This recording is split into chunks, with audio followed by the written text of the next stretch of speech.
Assalamualaikum warahmatullahi wabarakatuh.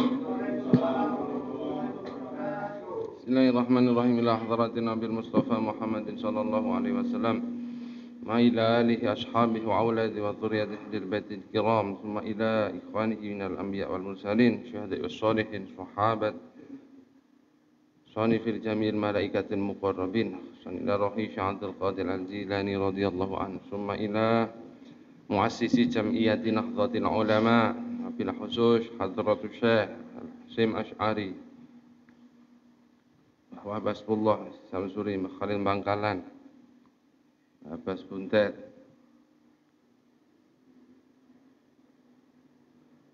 summa ila muallif kitab Aqidatul Awam Syekh Ahmad Al-Marzuki Al-Hasani Al-Husaini radhiyallahu an. Al-Fatihah. Bismillahirrahmanirrahim. Alhamdulillahi rabbil alamin arrahmanir rahim maliki yaumiddin iyyaka na'budu wa iyyaka nasta'in ihdinas siratal mustaqim siratal ladzina an'amta 'alaihim ghairil maghdubi 'alaihim waladdallin amin. Bismillahirrahmanirrahim. Qala al-muallifu wal musannifu rahimahullahu ta'ala wa nafa'ana bihi wa bi ulumihi fid dharain amin. Pun sampai pun diwingi. Fatimah berarti masuk di bab sifat wajibnya Allah.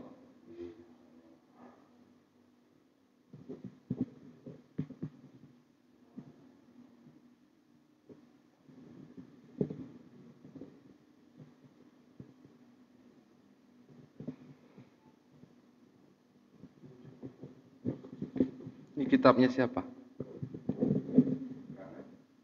Punya sampai. Bagus ini. Tulisannya juga bagus.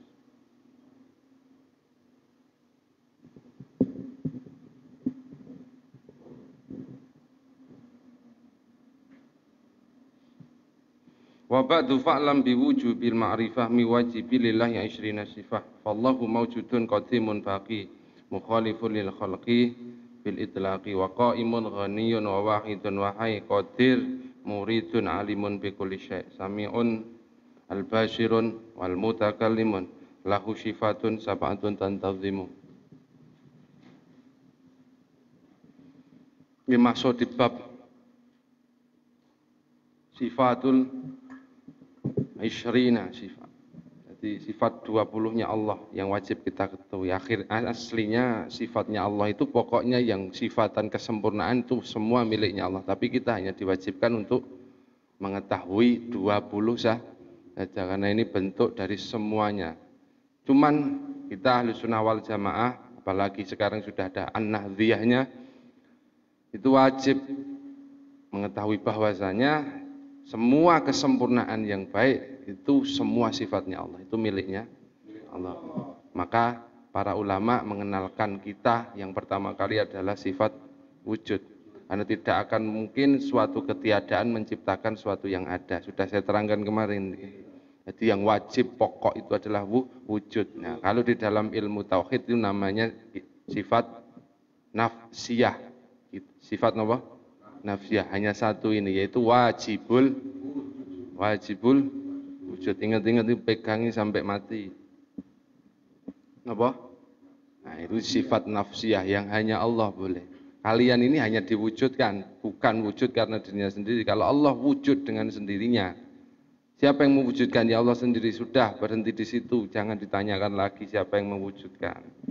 Nanti timbul syak, timbul mamang, timbul ragu-ragu, akhirnya goyah keimanan kita. Jadi cukup, karena Allah punya sifat wajibul wujud. Ilmiahnya bagaimana? Tidak akan mungkin suatu ketiadaan menciptakan hal yang sudah ada. Itu sudah ironis sekali, sangat tidak mungkin. Kalau hal yang ada, yang wujud menciptakan hal yang tidak wujud, itu lumrah. Tapi kalau hal yang tidak wujud menciptakan hal yang wujud, itu tidak mungkin, tidak akan mungkin. Nah, itu sifat, namanya apa? Sifat apa? Nafsiyah. Fallahu mawjudun qadimun baqi. Karena sifatnya Allah, wujudnya Allah itu absolut, wajibul wujud kalau ulama menyebutnya, maka zatnya Allah juga akan melekat yang namanya sifat qadimun. Gak akan mungkin ada sesuatu atau barang yang mendahului Allah. Karena Allah jelas super, sifatnya absolut. Mesti paling pertama dan tidak ada awalnya. Awas loh ini.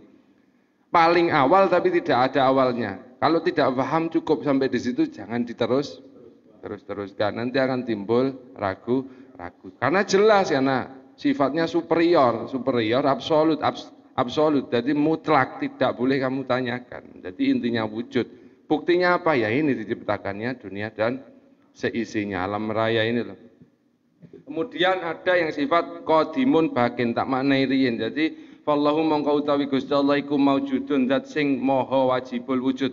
Qadimun tur zat sing maha dingin, maksudnya yang terdahulu, bakin tur zat sing maha kekal. Karena Allah itu punya sifat qadim, maka tidak akan mungkin wong yang pertama menciptakan, tidak akan mungkin sesuatu yang diciptakan mengalahkan yang menciptakan. Paham? Kamu sepintar apapun komputermu, Intelnya berapapun, prosesornya berapapun, yang ciptakan tetap menang. Kamu banting tetap remuk. Paham enggak? Allah juga gitu. Karena yang menciptakan mahanya menciptakan. Jadi maka tidak akan bisa punya sifat fana atau rusak. Nanti di sifat muhalnya. Jadi yang kita wajib imani adalah apa? Allah itu punya sifat batin atau kekal. Enggak akan mungkin yang bisa. Mesti mukhalifun lil khalqi bil itlaqi, wis mesti juga berbeda dengan makhluknya bil itlaqi secara mutlak. Jangan kamu tawar-menawar. Wis mesti wong Allah itu zat yang maha super. Enggak akan mungkin yang menciptakan kok kalah dengan yang diciptakan. Niku wis logis mboten. Jadi masuk enggak? Jadi keyakinanmu jangan asal taklid. Taklid itu mau ikut-ikutan tok. Ini yang harus kamu yakini. Jadi fallahu maujudun qadimun bakin mukhalifun lil khalqi bil itlaqi wa qaimun lan utawi Gusti Allah yaiku qaimun zat sing maha jumenengi. Nek biasanya disebut qiyamuhu binafsihi.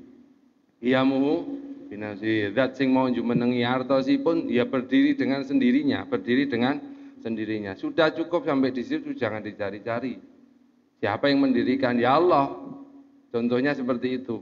Allah kok mendirikan kursi atau arsy itu lebih duluan mana?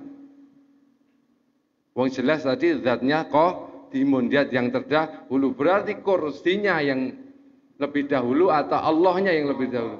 Nah, kalau Allahnya lebih dahulu berarti kita harus mengatakan bahwa arsy butuh yang namanya wujudnya Allah. Tapi wujudnya Allah tidak butuh wujudnya arsy. Paham mboten? Sekarang Gusti Allah. Ya, masalah Allah menciptakan arsy ya terserah Allah. Itu kehendaknya Allah. Tapi semuanya tidak kebetulan, pasti punya kehendak Allah. Punya kehendak. Makanya kita lanjut. Wa ghaniyun maknane niku ya semugih, hartosipun tidak butuh apapun, tidak butuh siapapun dan tidak butuh apapun. Jenenge wong sugih. Nah, orang kaya itu seperti itu harusnya. Nek sampean mensifati dirimu itu orang kaya, jadi kalian tidak akan butuh yang lain dan tidak akan merepotkan orang lain. Sama Allah juga seperti itu. Ghaniyun zat sing maha semugih, hartosipun tidak butuh siapapun dan apapun. Maka arsy pun walaupun diciptakan bukan berarti arsy dibutuhkan Allah, enggak. Tapi karena apa? Allah berkehendak menciptakan arsy. Masalah butuh berarti yang perlu siapa? Arsy-nya. Butuh wujudnya Allah. Tapi Allah tidak butuh wujudnya arsy. Paham enggak? Masalah menciptakan terserah Allah. Paham betul? Nah, ini kita pakai kaidah-kaidah yang simpel-simpel saja karena dasar-dasar yang saya kira di sini banyak yang awam, maka yang penting bisa dipahami. Jadi fallahu maujudun qadimun baqi mukhalifun lil khalqi bil itlaqi wa qaimun ghaniyun wa wahidun, dan pasti juga tidak akan lebih dari satu karena tidak mungkin kita presiden aja kalau dua sudah payah kesusahan, pasti ada suatu kerusakan. Nah, ini apalagi yang sifatnya mutlak, yaitu wujudnya hanya ada satu, yaitu harus bersifat satu, bahwa Allah itu satu. Wahid dan maha hidup.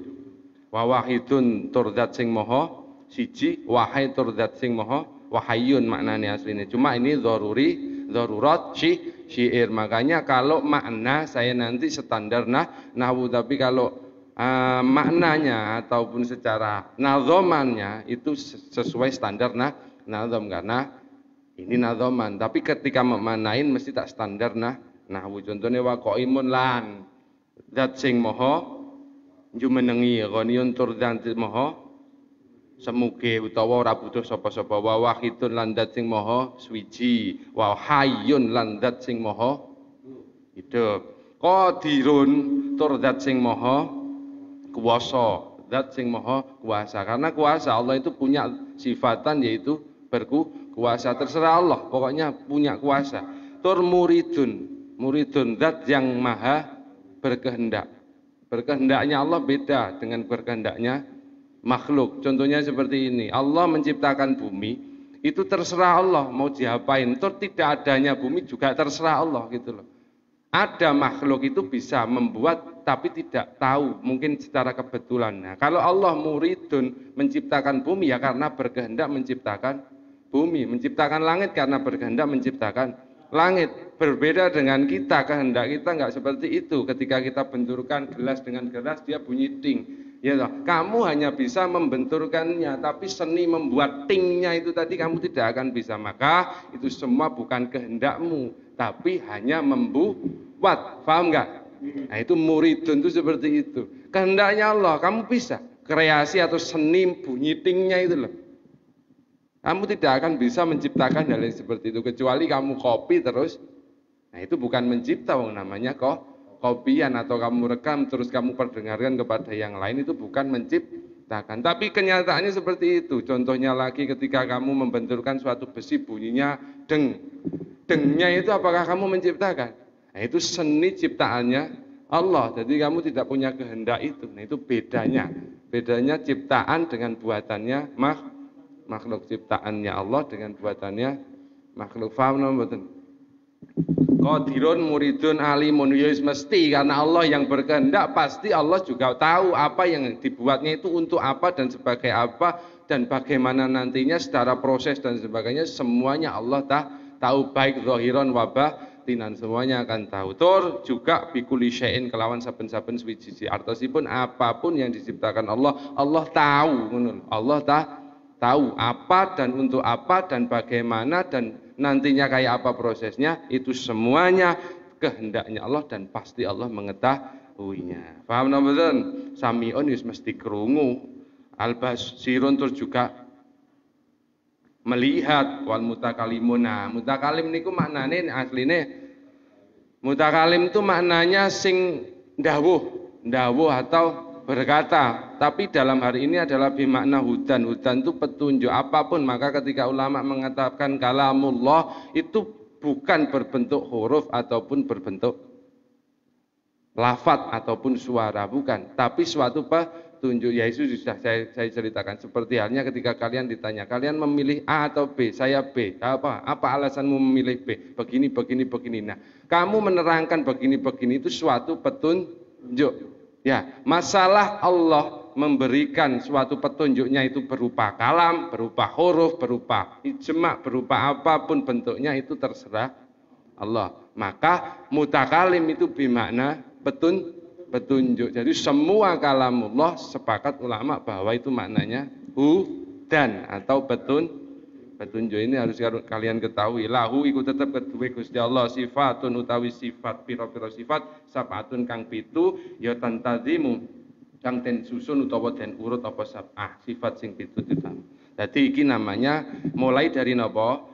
Selain wujud itu qadim, bakun, bakin, terus mukhalafatul lil hawadisi, qiyamuhu binafsi, wahdaniyah itu namanya sifat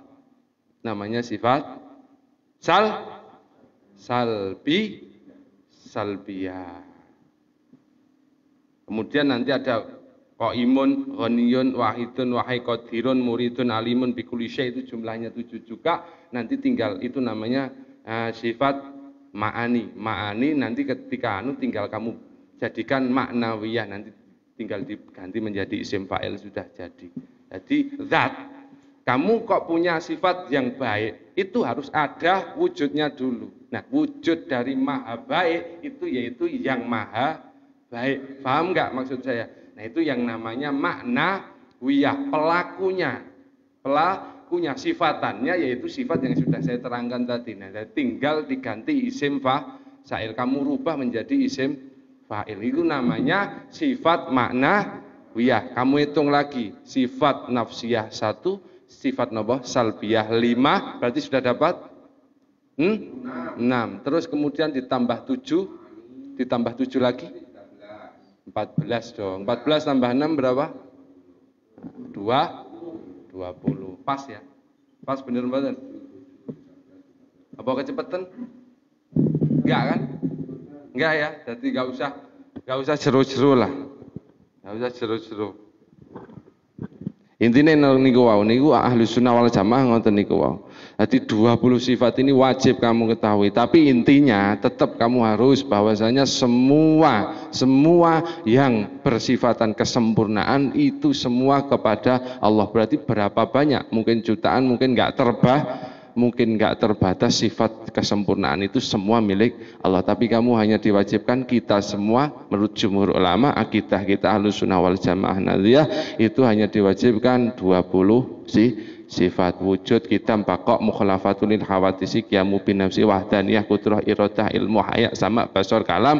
Nah, terus iradah, ilmu, haya itu dan mutakaliman. Berarti engkau mbok tambahi kaunuhu aliman, kaunuhu hayyan, kaunuhu qadiran, kaunuhu muridan. Karena sifatnya itu isim fa'il, paham mboten? Kalau tadi zatnya ini sifat zatnya, paham mboten? Kamu dikatakan baik harus ada orangnya, harus ada wujudnya. Enggak akan disifati baik ketika tidak melakukan kebaikan, maka ini nanti akan menjadi sifat mokhal. Nah, itu para ulama sudah mengantisipasinya, makanya bukan diciptakan, asal dari ini tadi, asal dari sifat 20 tadi ini wajib kalian ketahui dan terperinci, tidak boleh asal-asalan. Berapa sifat wajibnya Allah? 20. Apa? Enggak tahu, padha wae. Ini berarti enggak tahu berarti. Padha berapa jumlah nabi? 25. Padahal di situ jelas tafsilan, jelas terperinci. Kamu harus rincikan, nggak hanya sebut Nabi 25. Anak kowe pinter ngono iku. Berapa nabi yang wajib diketahui? 25. Sopo wae bingung. Berarti akidahmu kurang tepat. Nah, ini imanmu kurang sempurna, maka dibenahi bagi orang-orang. Maka nih ngapalno iki engko ana ganjarane, berkahnya besar sekali. Ini kitab kecil tapi dipakai seluruh dunia dan semua pesantren pakai. Jelas nggih? Sifat ini menjelas mboten? Ini kita masuk di sifat jaiz. Sifat 20 berapa? Sifatnya Allah yang wajib berapa?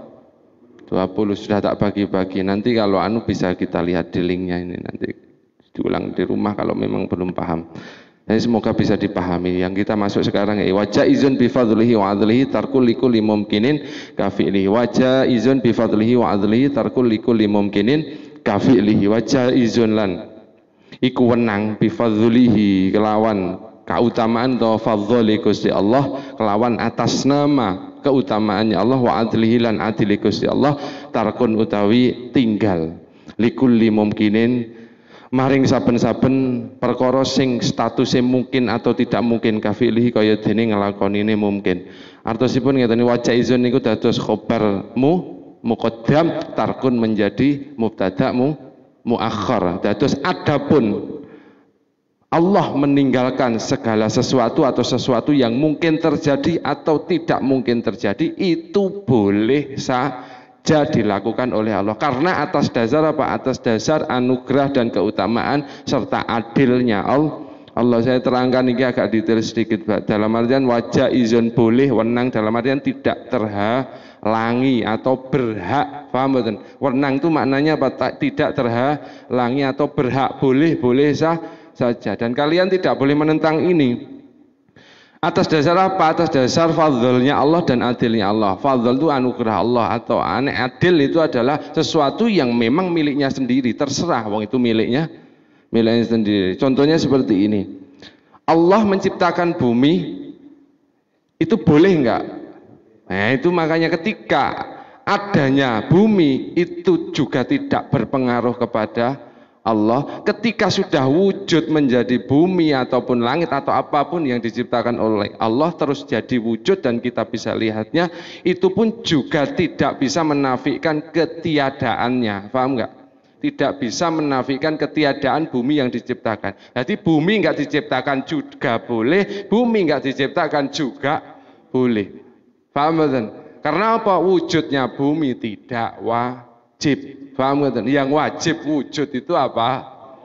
Paham enggak maksudnya? Makanya itu sifat jaiz. Secara ilmiah seperti ini, ada seorang mukmin terus dimasukkan oleh Allah ke dalam surga.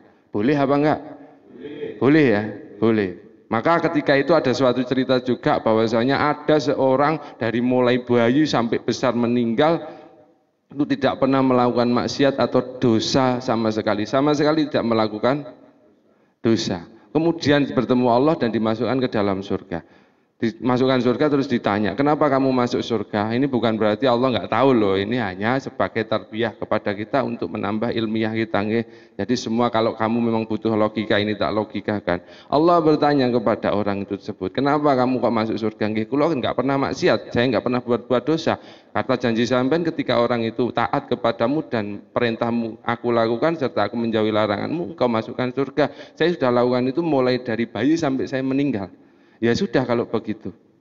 Kalau begitu, berapa kamu kemarin itu beribadah kepadaku atau tidak maksiat atau taat kepadaku di dunia? Kata orang tersebut bilang 80 tahun. Ya sudah kalau begitu kamu di surgaku ini 80 tahun. Fair loh? Fair. Karena kamu bilang tadi karena masuk surganya itu karena ibadahmu. Karena ibadahmu bukan karena fadlnya atau bukan anugerahnya Allah, bukan rahmatnya Allah. Kalau kamu sudah cukupkan di amalmu berarti itu ada keterbatasan, Tapi kalau kamu sudah katakan fadlnya Allah itu tidak ada batas. Paham betul? Maka itu boleh saja Allah itu memasukkan orang ke surganya atau ke neraka, terserah Allah.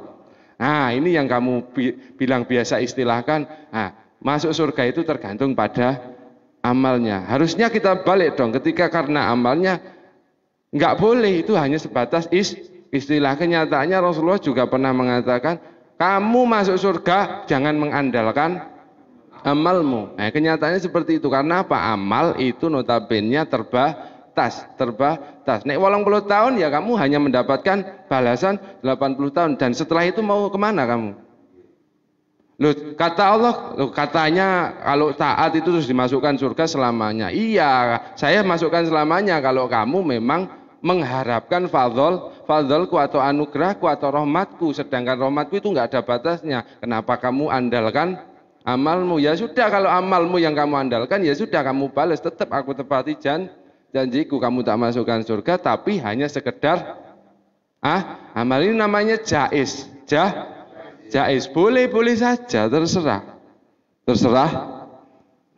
Allah. Faham bahasa ini? Nah, itu wajaizun bi fadlihi wa adlihi. Terus apapun yang dilakukan Allah terus ada efek kayak manusia atau makhluk itu terzolimi, itu tetap Allah tidak bisa dihukumi zalim. Tak kasih contoh sedikit saja bahwasanya Allah itu tidak akan pernah zalim. Alam raya ini punya siapa?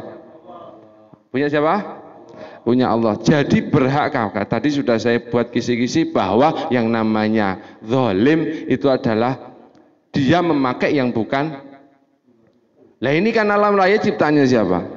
Allah. Bolehkah Allah melakukan apapun dengan ciptaannya? Bolehkah? Wong kepunyaannya miliknya sendiri. Makanya harus bergantung kepada adilnya Allah. Kalau kamu hanya bergantung kepada hukum-hukummu sendiri, kamu pasti akan terpeleset. Makanya harus dengan keadilannya Allah. Salah satunya ini, wong jenenge adil tidak akan pernah zalim apapun yang terjadi. Saya ibaratkan seperti ini, kamu punya piring 3, 1, 2, 3. Satu kamu isi nasi, kamu isi kerupuk ataupun tempe, yang satu kamu isi baygon. Biasa di Jawa piring dijadikan tempat baygon. Apakah kamu zalim wong tiga-tiganya punyamu?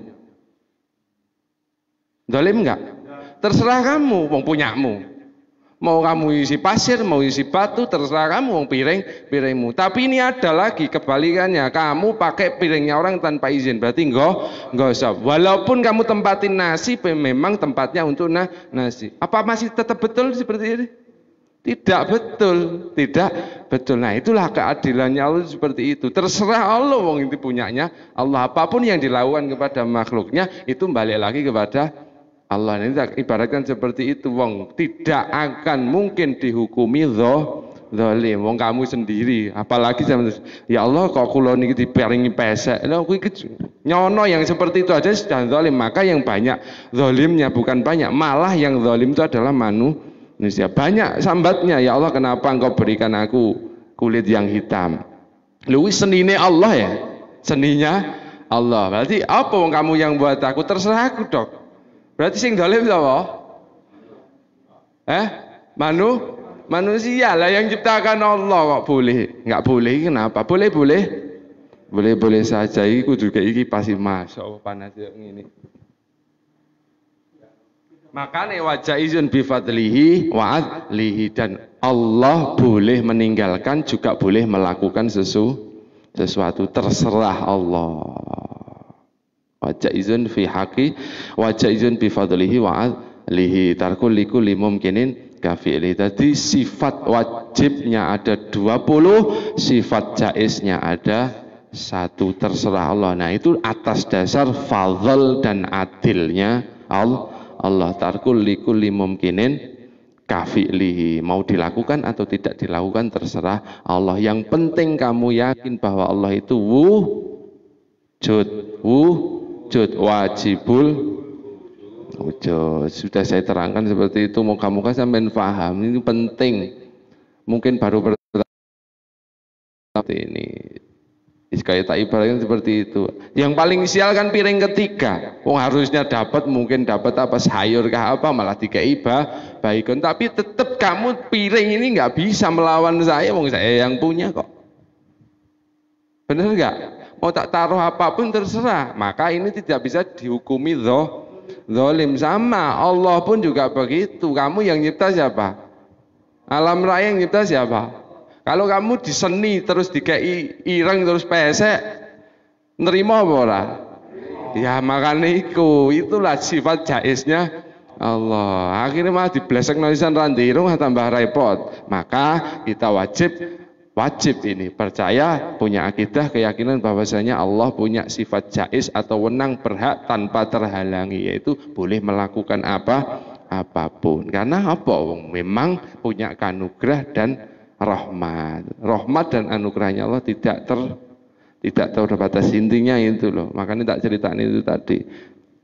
Orang masuk surga karena amalnya. Makanya Rasulullah juga, kamu jangan mengandalkan amalmu, karena amalmu itu sifatannya sementara, dalam artian terbatas. Tapi kalau fadlnya kamu memang mencari ridhonya Allah, mencari anugerahnya Allah, karena kasih belasnya Allah, itu tidak terbatas. Fadl dan rahmat serta adilnya Allah tidak terbatas. Jadi ikut pakai terus. Apa? Wajah izun bifadlihi wa lihi tarkul likulli mumkinin kafi lihi. Masuk lagi, simple, paham lah, jelas ya.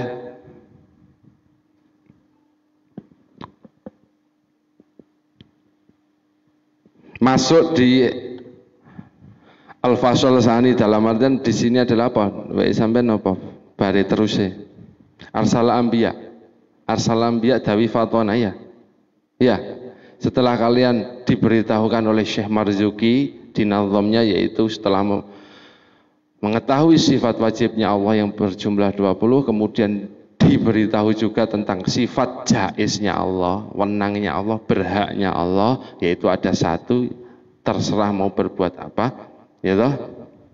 Terus kemudian kita diberitahukan oleh Syekh Marzuki di dalam nazamnya, arsala anbiya dawi fatana bisidqi wa tablighi wal amanah. Arsala ngutus sapa Allah, ngutus anbiya ing pira-pira nabi dawi kang duweni sifat, maksude sifatan dari anbiya niku dawi fatanatin, Kang duweni sifat fatona. Nah, gini makanya kula pun terangke. Kalau maknanya tetap standar nahwu karena ini ada dharar utawa apa? Dharurat syair nadhaman, maka di sini cuma arsala anbiya. Harusnya anbiya'a. Nek nahwu karena ini syair makanya arsala anbiya dawil fatona, hanya dibuang. Harusnya dawil fatonatin karena mudhaf tafilah. Jelas betul. Arsala ngutus sapa Allah anbiya ing pira-pira nabi, sifatane anbiya ya dawi fatonatin kang duweni sifat fatonah. Fatonah niku sinten? Iku tuh fatonah PKS duduk lho bukan. Ini sapi kae ujuk. Fatonah ten niku napa? Maknane napa? Fatonah. Sampai sekarang belum tahu. Padahal ono anak sing dijenenge Fatona, tak takoni artine ya ora ero. Fatona itu cerdas. Jadi semua nabi gak ono sing bodoh, semuanya cerdas. Enggak ada yang bodoh. Jadi ketika kok ada nabi bodoh, berarti duduk syarat utamane napa? Cerdas. Bisidkin tur duweni sitkun apa? Jujur masih kalah, yang betul adalah benar. Nah, malah bingung kan, betul yang benar. Itu salah. Nek jujur itu masih kalah, ada jujur goblok tuh banyak loh. Jujur tapi goblok. Nah itu nggak ada di sifatan Nabi itu nggak ada. Contohnya banyak di dalam fikih kita dimisalkan seperti halnya jujurnya seorang yang soleh tapi goblok. Soleh tapi goblok. Ada seorang pemerkosa mengejar perempuan, kemudian perempuannya berlari dan bersembunyi, kemudian bertemu seorang orang yang soleh itu dan tahu persembunyiannya wanita yang mau diperkosa ini. Dia tahu bahwa mau diperkosa. Kemudian ditanya, di mana larinya wanita tersebut? Dia dengan jujurnya dia bilang di situ. Ini dalam fikih haram hukumnya. Paham betul? Nah, Nabi nggak ada yang punya sifatan itu. Nabi selalu punya khilah dengan kecerdasannya tanpa harus berbohong. Saya yakin dan saya tidak akan mengingkarinya bahwa Rasul, apalagi Nabi ataupun Rasul, semuanya tidak pernah berbohong. Umpama kayak ini diceritakan seperti halnya Sayyidina Ali diberikan oleh selimut oleh Nabi ketika dikejar-kejar oleh kufar, kemudian kan lari. Kalau tanpa ada itu namanya kecerdasan fatona yang tidak. Nah, ini jenenge cerdas bedane sampean. Nek sampean cerdas bodoni, nek lugu digobloki lar repot. Nek Nabi nggak ada itu semuanya, nggak ada semuanya. Jadi nek Nabi kuwi menggunakan kecerdasannya bukan untuk berbohong tapi untuk khilah. Khilah itu coba arteni nanti malah jadi salah paham. Punya khilah dia nanti karena kecerdasannya. Buktinya mana? Ini diciptakan oleh Rasulullah itu. Sallallahu alaihi wasallam. Itu pelit-pelit ketika disebut Nabi. Ini orang paling pelit itu kalau nggak mau sholawat kepada Nabi. Itu kan genah kan cerita ini kan masyhur nggih mboten. Bahwa yang berselimut ketika dikejar-kejar oleh Abu Lahab itu adalah Sayyidina Ali. Umpama selimut ini tidak diberikan oleh Sayyidina Ali bagaimana? Mesti ketangkep toh? Mesti ketangkep. Nah, ini namanya kecerdasan. Kecerdasan, bukan berbohong. Kemudian bukan lari ke Yasrib yang arahnya ke barat, tapi beliau Rasulullah itu larinya ke timur, larinya ke timur. Sengaja untuk itu. Nah, yang seperti ini juga bukan berbohong, tapi apa? Hasil dari kecerdasan nanti yang bisa untuk menjadikan khilah. Paham betul? Jadi Nabi itu tidak pernah berbohong. Enggak kayak itu, enggak kayak yang lain-lain, kayak wong soleh yang bodoh itu tadi. Makanya orang-orang fuqaha yang ahli-ahli fikih itu memisalkan membolehkan bohong yang sumbernya nanti akan timbul keburukan. Tapi Rasulullah tidak perlu berbohong. Rasulullah selalu memakai kecerdasan yang diberikan oleh Allah untuk mendapatkan khilaf. Paham betul? Jadi tidak boleh kamu sifati bohong, dan statusnya benar dengan jujur itu lebih tinggi. Benar, paham kan? Jujur goblok ya enek kok. Iki mau loh, kayak iki mau kan jujur goblok. Lo katanya bohong itu tidak boleh. Iya tidak boleh dalam keadaan Normal ini enggak normal gitu loh. Nah, ini dalam fikih tidak dibolehkan.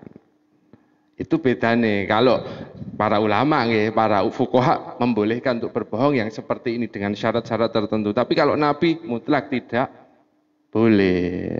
Apakah itu suatu kebohongan ketika seperti itu? Umpama sampai arep ning gone Senaken tapi arahnya ke Mengkudu dulu. Arahnya ke Mengkudu dulu, mbok blasok nanti terus ujungnya ning gone. Sama dengan Nabi itu ketika Yasrib atau Medina itu kan arahnya ke barat. Ya toh? Beliau ke timur dulu karena ada jejaknya. Ke timur dulu baru nanti belok mbah. Berarti nek ning Jakarta ning Ngawi dhisik Medion terus Lasem bablas ning gone Jakarta ora langsung. Ora langsung, paham enggak? Nah, ini namanya atas dasar apa kecerdasan. Cerdasnya tinggu. Nah, itu beda, itu Nabi. Iku Nabi tadi wajib punya sifat napa? Yang pertama fatonah, punya kecerdasan dan didukung suatu kebenaran. Yang nomor 3, para nabi itu punya sifat watabligh, wajib menyampaikan risalah atau pesan. Jadi tidak boleh menyimpan ilmunya, tidak boleh menyimpan ilmunya. Semuanya akan disampaikan, apalagi yang terkhusus Rasul, tidak hanya untuk dirinya tapi untuk paham nggih? Paham? Satu apa? Fatona sing bimakna terus sidik bermakna wis pinter saiki wis ora jujur meneh ya. Masalahnya ono jujur yang goblok ini tadi loh. Paham enggak? Nah, Nabi itu enggak begitu gitu loh. Paham enggak? Enggak pernah berbohong. Saya yakin ngoten. Itu akidah. Wal amanah lan iso dipercaya. Artosipun di sini tidak semata-mata hanya bisa dipercaya. Kalau hanya bisa dipercaya nek bodoh. Padahal syarat seorang nabi itu adalah yang pertama apa? Fatunah, punya kecerdasan. Lah kira iso maca. Maksudnya maca keadaan, situasi dan kondisi. Mukhal napa mboten? Mukhal. Maka di sini amanah tidak hanya sekedar bisa dipercaya tapi bisa bertahan dari segala kebenaran atau uji coba. Bisa bertahan dari kebenaran dan uji coba atau proses kebenaran. Ini penting banget iki. Amanah tidak hanya sekedar bisa dipercaya tapi bisa bisa membawa kebenaran itu loh. Lah iso nggawa kebenaran itu harus punya fatona ngono loh. Harus punya kecerdasan. Kalau plonga-plongo nabi apa plonga-plongo itu? Enggak ada. Paham no betul? Jadi sifat ini wajib ada di nabi. Nah, sekarang sudah ditutup, tidak akan ada lagi nabi. Wis butuhe sampai imani, enggak perlu kamu cari-cari. Nanti akhirnya ada orang yang mirip-mirip begini mbok angkat nabi. Wis repot. Makanya ini harus kamu betul-betul detail. Apa? Detailkan fatonah yang bagaimana, sidik yang bagaimana, tabligh yang bagaimana. Karena apa? Semua manusia potensi bisa memiliki. Karena para nabi juga termasuk manusia, wajib juga bisa boleh seperti halnya punya sifatan manusia, yaitu yang disebut sifat basyariah, kemanusiaan. Makanya wis ditutup. Iki mau ojo sampai enek wong sing ngaku-ngaku gur gara-gara duweni sifat iki. Nah, kamu harus betul-betul ketahui 4 sifat ini, yaitu apa? Fatona, sidik, piro? Temenan niku. Jelas ya? Wah, enak to ngajine, ojo suwi-suwi. Wajaizun lan iku wenang, maksudnya boleh, berhak fi hakihim ing dalem hake para anbiya utawa para nabi-nabi min aradin saking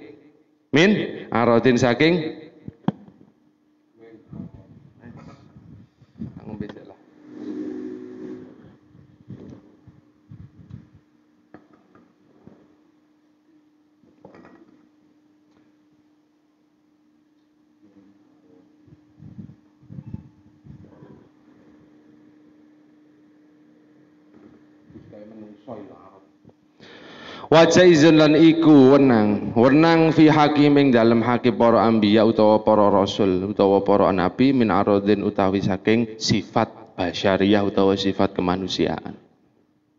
Boleh saja dan itu boleh jaiz wenang berhak para anbiya yang nyata-nyatanya memang semuanya manusia. Cuman perbedaannya ngene niku wau nek awake bodho kabeh ra kena dipercaya ya toh. Kelah terus kelah tok pintere, cerdase gak. Nek Nabi gak ada sifatan itu 4 tadi. Makanya boleh juga. Tapi ngeten syaratnya boleh kayak manusia bi ghairi naqsin, tapi tidak sampai menggugurkan atau mengurangi sedikit pun derajat kemuliaannya para nabi. Syaratnya niku tok. Syaratnya apa? Tidak mengurangi kemuliaan derajatnya para nabi. Kakhofi fil marodi kaya dene ringannya sakit. Dadi ora enek wong cerita nabi kok penyakit gudiken dan sebagainya niku gini kabeh. Ora maca iki dengan jelas Syekh Marzuki menyebutkan bahwasanya apa? Bi ghairi naqsin kakhofi fil marodi. Jadi tak contohke Nabi Ayub. Nabi Ayub ini wakeh kan wong cerita gudiken terus dikukur pakai tangan, enggak kuat pakai tangan, pakai kerikil nggak kuat, akhirnya pakai yang lainnya sampai rontok semua. Itu semua dusta. Napa? Nggak betul. Nggak betul. Makanya tenggene syarat-syarat kuwata sangat wama rodda min kisoti Ayub iku fabatilatun kabeh.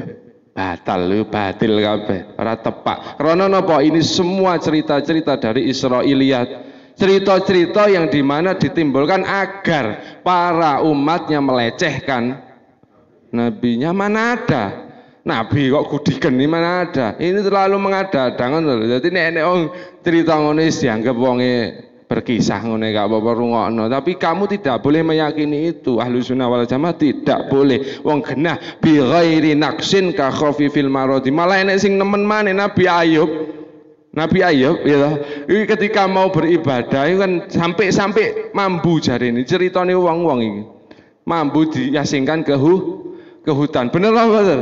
Pernah dengar cerita itu? Yang ceritakan siapa? Aja sebut. Iki NU loh, iya NU loh. Wah, aku dikritik wong akeh repot. Enggak, itu deh, niku fabatilatun. Semuanya itu batil, enggak jelas. Pokoknya enggak jelas. Masa ada nabi sampai baunya banget terus diasingkan ke hutan? Mana ada? Mana ada wong ani masaniyadzuru. Walaupun Nabi Ayub sendiri mengakui bahwa saya ini termasuk orang yang kena dzur. Dzurnya yang terlalu ekstrim begini terus sampai apa? Sampai kadang-kadang apa belatung yang ada di badannya diturunkan terus dinaikkan lagi ketika setelah beribadah. Lah terus dakwahnya kapan nek gur ngunggah medhokno blatung iku? Dek kapan dakwahe? Gawean apa kaya wong nganggur? Naikkan nurunkan blatung, terus dakwahnya kapan ngono lho. Makanya di dalam Quran juga jelas banget alaikum wazatau bastotang fil ilmi wal jism. Jelas loh. Setiap nabi itu pasti nek musuhnya berat ya nabine berat. Sampean walaupun kuat iso nglawan Firaun, bukan tandingmu, kamu dikepakno ngene ilang no. Lah nek Musa sepadan sama dengan Rasulullah sallallahu alaihi wasallam itu juga sama. Kuat Kanjeng Nabi juga kadang terkena ya itu sifat jaiznya lagi kita balik lagi. Rasulullah juga pernah kena di perang Uhud tuh giginya ada yang kena tapi sedikit, boleh karena basyariah. Betul nggak betul? Itu sifat jaiz ya para nabi, boleh saja, tapi orang mungkin sampai menghilangkan kegantengan Islam mungkin. Mboten mungkin, bahkan banyak riwayat-riwayat menyatakan bahwasanya setelah terkena itu tambah bersinar. Wong jelas anta syamsun. Jadi sampean biasa maca maulid itu napa mboten? Bener mboten? Ora enek semuanya nabi itu bersinar. Enek kamu gudiken sapa? Iki umpama aku dadi nabi ayo yakin aku tersinggung. Cuma nabi ku apik. Nabi itu baik ya kan, akhirnya bisa menerima apa adanya. Ya sudah, no kayak umat-umat kayak ngono iki. Mosok nabi ngalor ngidul dirasani, dipakai bantu rasan-rasani gimana, gudiken dan sebagainya. Ini kan terlalu melecehkan, terlalu Melecehkan ini santai tapi temenan ngoten lho. Dados sajian syaratnya basyariahnya bi ghairi naqsin ka khafifil arodi, tetap tidak sampai menjatuhkan muroah martabat derajat tingginya seorang enggak boleh, walaupun dicontohkan ka khafifil marodi. Ya loro tapi ringan-ringan wae, mosok ana nabi pilek sampai meler-meler. Lah wong nabi ku dokternya para umatnya kok. Lah nek dhek melen-melen umat piye terus ngono. Wong arep nyedhek emoh to. Maka tidak akan mungkin. Maka nek wong cerita ngono ya wis dianggap orang itu lagi bekerja, golek rezeki, sudah dikasih panggung apa terserah. Tapi kamu punya akidah keyakinan bahwa ini tidak ada. Tidak ada, semua jisemnya, jasadnya, ataupun ilmunya, kecerdasannya, semuanya itu mesti di atas rata-rata semua. Ngono juga Daud sing ngalahno Jalut wa Marut iku paham boten ning Quran enten to? Nek sampean wah saya gagah, saya bisa ngelawan. Kamu bisa, tapi secara zahiriyahmu kamu enggak mampu. Kamu enggak akan mampu. Maka yang bisa menangani adalah Nabi Daud. Kamu enggak ada apa-apanya. Nonton loh. Jadi gur keyakinan tok aku berani, iki konyol namanya, paham nomor. Nah makanya itu rauleh harus sepadan, harus sepadan. Contohnya sampean banding noen amit-amit nggih, malaikat ana pemimpinnya jenenge malaikat. Mbok bandingke, naudzubillah maksudnya, mbok bandingke dengan nabi-nabi yang Yusa pengikuti atau penderek Nabi Musa enggak sepadan tuh. Kasih pemimpinnya para nabi juga yaitu Rasulullah sallallahu alaihi wasallam, Kanjeng Nabi Muhammad. Nah, aku baru setara, mesti di atasnya, paham betul? Nah, itu harus setara. Dhuwur ya kayak dhuwur, tengah kayak tengah. Abu Janda ditokne sapa terserah karo bola. Jadi ora perlu sing alim-alim ngadepi wong pelo-pelo, enggak perlu. Menurunkan muroah, ditambah hancur semua, maka nggak perlu seperti itu. Ya cembre-cembre itu dikei sing rodok-rodok wae. Ngono ya, ketemu sing rodok kelasnya baru. Maka ketika ketemu orang alim, kamu debat atau bertanya. Kalau kamu bertanya dijawab, kalau debat kita share dulu ilmumu seberapa. Kalau sama dengan Imam Syafi'i berguru kepada Imam Malik. Imam Malik mensyaratkan lewat ajudannya yang disuani oleh Imam Syafi'i. Itu loh, ketika mau belajar itu kan Syafi'i suruh baca dulu kitabku sing jenenge Muwatta. Kalau sudah baru berguru ke sini nanti saya ajarin. Kata Imam Syafi'i, Muwatta sudah di kepalaku. Ya sudah. Kenapa? Alasannya apa? Ketika dia belum belajar tentang dirinya atau mensetarainya, dia tidak akan mampu, enggak nyambung. Ketika penyaluran ilmu juga tidak nyambung. Nah itu yang harus kita pakai. Jadi nggak semuanya kita langsung tangani sesuai dengan grade-nya. Nggak nyambung, percuma buang-buang waktu. Intinya ngoten, semua boleh bersifatan manusia atau punya sifatan basyariah kemanusiaan, tapi bi ghairi naqsin ka khafifil marodi. Tegas Syekh Marzuki di sini. Nah, Syekh Marzuki tak ceritakan sedikit, tegas banget. Ini juga disepakati jumhurul ulama Ahlus Sunnah wal Jamaah, khususnya An-Nahdliyah, bahwasanya boleh basyariah tapi tidak se ekstrim itu. Nek tak contohno Nabi Ayub iku, masa aku sih kudu guyu ae. Anggere arep salat ngedukno terus ngunggah. Terus iki dakwahe kapan ngono lho. Kayak wong nganggur ngedukne kukur-kukur dan sebagainya. Ini apa nabi apa kan nggak mungkin, secara logika itu tidak masuk akal. Maka dengan syarat boleh seperti jaizun fi haqqihim min aradhi bi ghairi naqsin ka khafifil marodi, tidak mengurangi kemuliaan derajatnya para nabi. Ini jelas apa betul? Jelas, enggak jelas tak baleni, ben tambah pusing ya. Terus genah innallaha astofa, mesti dipilih karo Gusti Allah. Innallaha astofa Adam wa Nuh wa ala Ibrahim wa ala Imran ala alamin dzurriyyatan ba'dhuha min ba'd wallahu sami.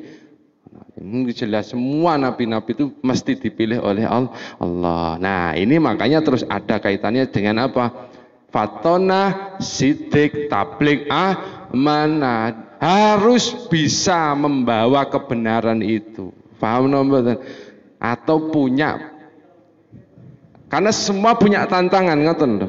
Punya tantangan. Kalau tidak amanah dalam artian hanya bisa dipercaya, nggak bisa mengimbangi musuh-musuhnya, ya cuma. Makanya harus kuat, mampu membawa kebenaran, itu yang dinamakan amanah. Paham nggak? Kurdiso dipercaya, yang gede sampean gak goroh, terus apa yang diamanahkan oleh orang lain kau sampaikan jadi amanah. Apa bedanya dengan Nabi? Ngoten loh. Paham nggak? Maka ini harus bisa membawa kebenarannya, dipertahankan sampai prosesnya juga dikawal sampai terjadi suatu kebenaran, itu yang namanya amanah. Nek ning gone SD ya, nek tablik kuwi apa? Menyampaikan wahyu. Terus apa meneh? Sidik jujur. Wis ngono kuwi tok. Nek iki ana sithik-sithik wong tak deloki wis tuwek-tuwek dari eling matine tok, makane iki kudu penting sampean mosok sampai mati ora weruh hakikate napa? Hakikate Allah karo Rasule nemen ngoten. Sithik maneh. Setengah jam ana. Suwi. Dieret-eret seminggu sekali le. Ismatul anbiya'i war rasul. Wa jaizun fi haqqihi min arati bi ghairi naqsin ka khafifil. Pokoke intine niku bi ghairi naqsin ka khafifil marati. Jelas loh. Syekh Marzuki itu kayak seperti mirip Syekh Abdul Qadir Al-Jilani, mujaddid juga. Mujaddid hadi Sayyid atau Habaib keturunan Rasulullah yang tingkatannya luar biasa. Ini salah satu pengarang Aqidatul Awam ini. Beliau sanadnya luar biasa. Bapak Romone dari jalur Hasan, ibu Romone dari jalur Husain. Hasan Husain dua, kayak si Abdul Qadir Jilani, persis seperti itu. Dan yang punya seperti ini yang menjadi mujaddid hanya 4. Jadi kamu jangan ragu dengan kitab Aqidatul Awam ini. Ini kalau sudah dibilang oleh Syekh Marzuki, dibilang sendiri bahwasanya aku ini keturunan yang sampai nanti lisodik itu yang bisa dipercaya dan dapat dipertanggungjawabkan kepercayaannya. Lisodik namanya. Maka jangan ragu lagi. Ini salah satu bingung kan? Ojo khawatir kok. Ojo khawatir. Terus pun dimalih niku.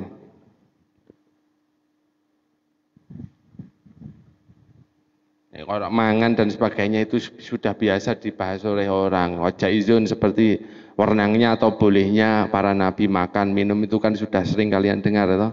Ya kayak iku makane penyakit itu mau enggak. Maka sing penting syaratnya itu tadi bi ghairi naqsin ka khafifil marati. Tidak mengurangi derajatnya para nabi.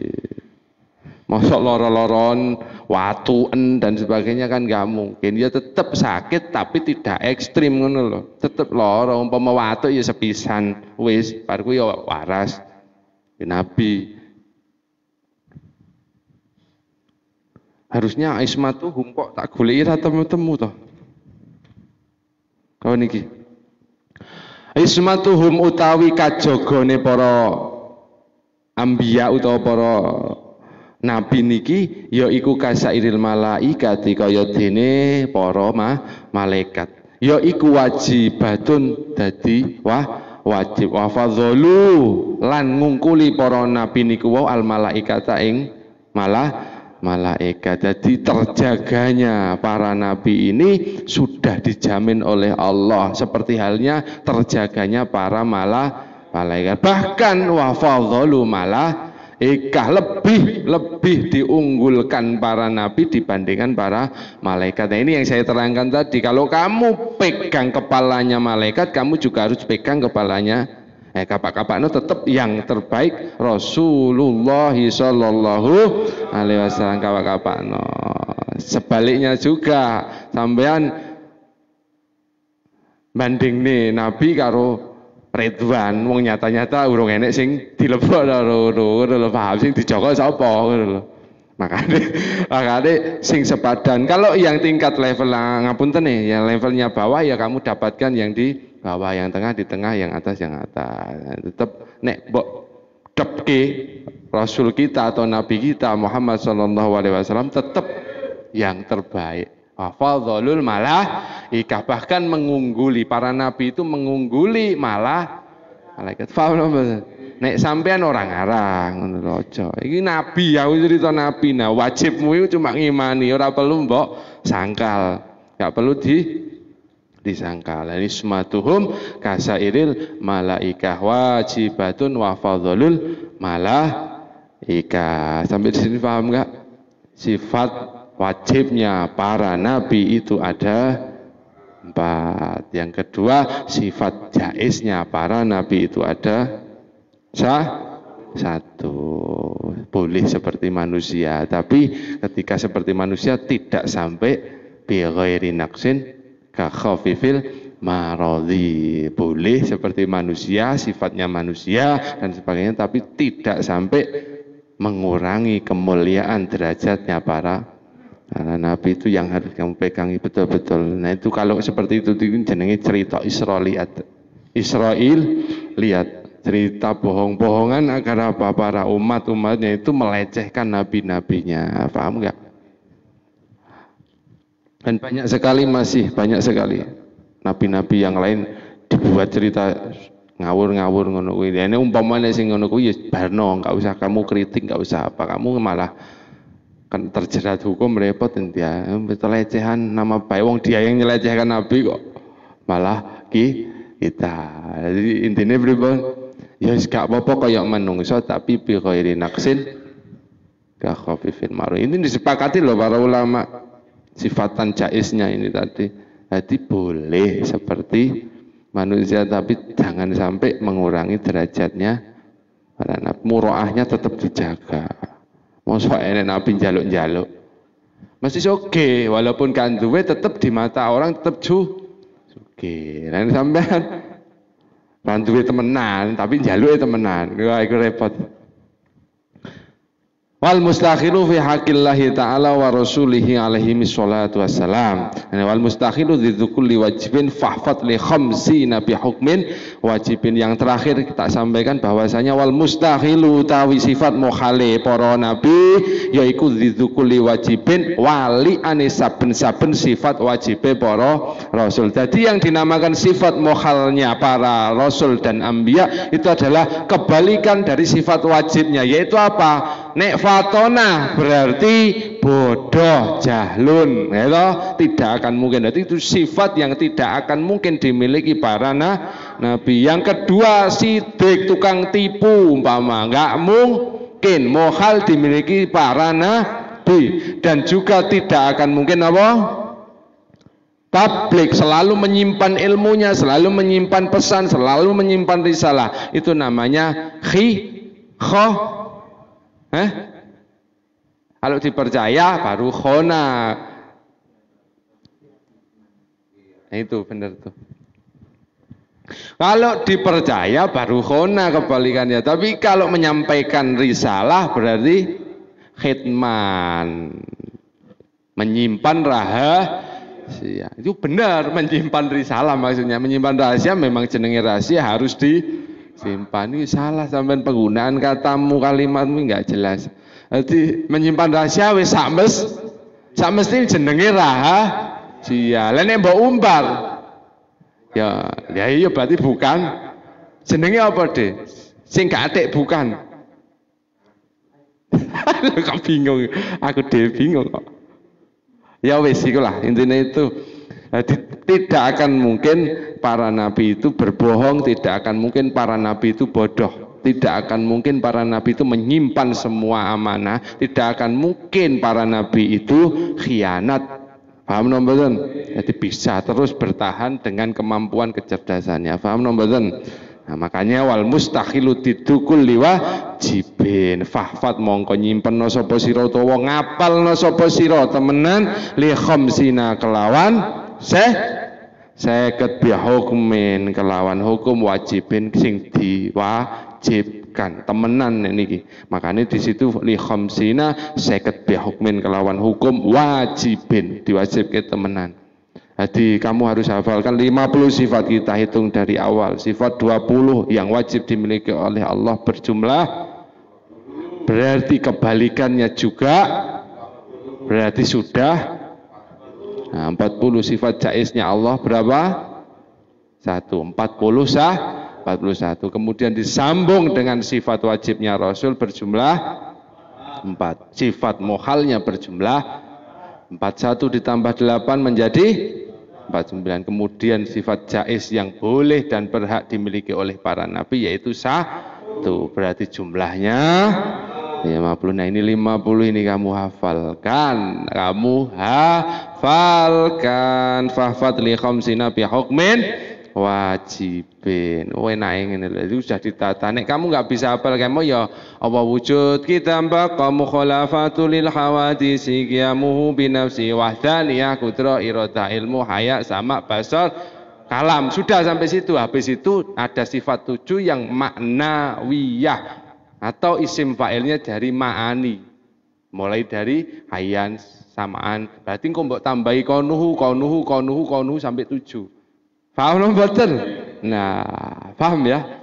Itu sifat jaiznya 11, sifat wajibnya 20 sama 4, sifat muhalnya 20 sama 4. Itu jumlahnya 50 dan kamu wajib menghafalkan ini kalau kamu memang berakidah Ahlussunnah wal Jamaah. Apalagi sekarang sudah annahliyah, wajib ngapalno. Muslim apa lah? Kurang? Kok nggak ada mukallafin ya? Coba kita sampean.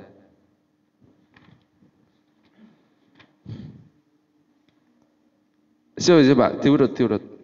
Setelah sifat jaiz, kemudian muhalnya, kemudian apa?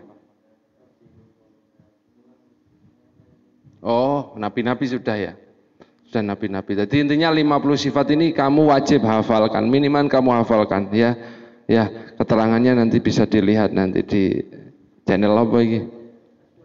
Aswaja Center NU Pasir. Nanti bisa dilihat di situ. Mulai dari ngaji yang lainnya juga banyak. Ada ngaji apa mawon? Fikih ada juga. Terus tauhid saya sendiri terus. Adab ta'lim wal muta'alim mungkin ya. Syekh Yarnuji apa Syekh Hashim? Bahasa Masyari, nah top ini komplit. Apalagi ada ayatul ahkam tuh, tafsir Quran, tapi hukum-hukum saja. Terus hadis lengkap di sini. Ada kayak gini nih. Mungkin satu pasir cuma ini, karena gedungnya cuma satu. Nanti kita buat lagi ya kan. Tapi tetap pemimpinnya satu. Kurang lebihnya mohon maaf. Moga-moga sampean bisa memberikan saya saran, kritik ataupun apapun, tapi harus berdasar. Nek gak duwe meneng wae, ya. Kalau nggak punya jangan tanya, ya. Kalau debat loh, kalau bertanya silahkan saya buka pertanyaan. Silahkan yang mau bertanya tentang ketauhidan ini tadi. Silahkan yang mau tanya. Mulai dari sifat wajib 20, sifat muhal 20, sifat jaiz satunya Allah, sifat jaiz satunya para anbiya, sifat muhal dan wajibnya para anbiya. Silakan bertanya. Pun jelas ya. Nek ra iso bahasa Arab minimal kalian hafal iku lho, tapi iki mau jelas lho. Fakhfat.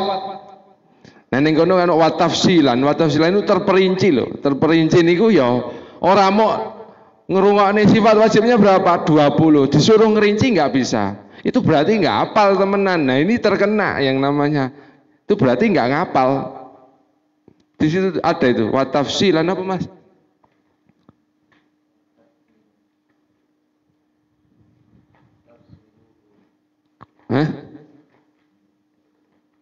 Tafsil itu maknanya terperinci. Terperinci itu jadi ya tidak hanya menyebutkan jumlah, tapi ya betul-betul lengkap ngoten lho. Tafsilu khamsatin wa isyrina lazim. Kullu mukallafin fahaqiq waqtanim. Nah, ini lungakno sithik maneh. Terperinci, kamu harus hafalkan secara betul-betul dan terperinci 25 nabi yang wajib dihafalkan, minimal kamu hafal Ya, kullu mukallafin bagi setiap yang mukallaf, kecuali kamu gila atau belum mukallaf, silahkan nggak apa-apa, nggak hafalkan ini. Takdirnya memang jadikan gila nggak apa-apa. Fahakik waqtanin, dan kamu akan ghanimah atau ghanimah itu maknanya suatu pemberian yang luar biasa. Nah, ini rampasan perang, kalau di dalam hukum fikih namanya rampasan perang. Tapi waqtanim itu maknanya pemberian. Jadi harus terperinci, sama dengan hukumnya yang tadi sifat 20-nya kamu juga harus terperinci. Satu nopo nafsiyah jumlahnya 1, terus salbiyah 5, terus ma'ani 7, terus maknawiyah dari isim maf'ulnya ma'ani tadi tuh jumlahnya 20. Jadi mudah kok, jaiz 1. Nggih. Mugi-mugi sedanten niki wau angsal berkahipun, minimal berkahe karangan niki Aqidatul Awam, angsal ruberane berkah-berkahe Syekh Ahmad Al-Marzuki. Sayyid amin amin Allahumma amin. A'udzubillahi minasyaitonir rajim. Bismillahirrahmanirrahim. Alhamdulillahirabbil alamin. Allahumma shalli wa sallim ala sayyidina Muhammad.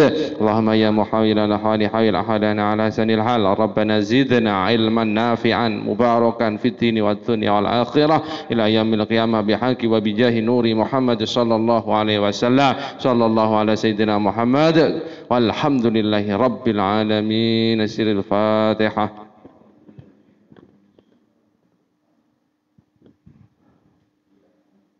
Wallahu muwaffiq ila aqwamit thoriq. Assalamualaikum warahmatullahi wabarakatuh.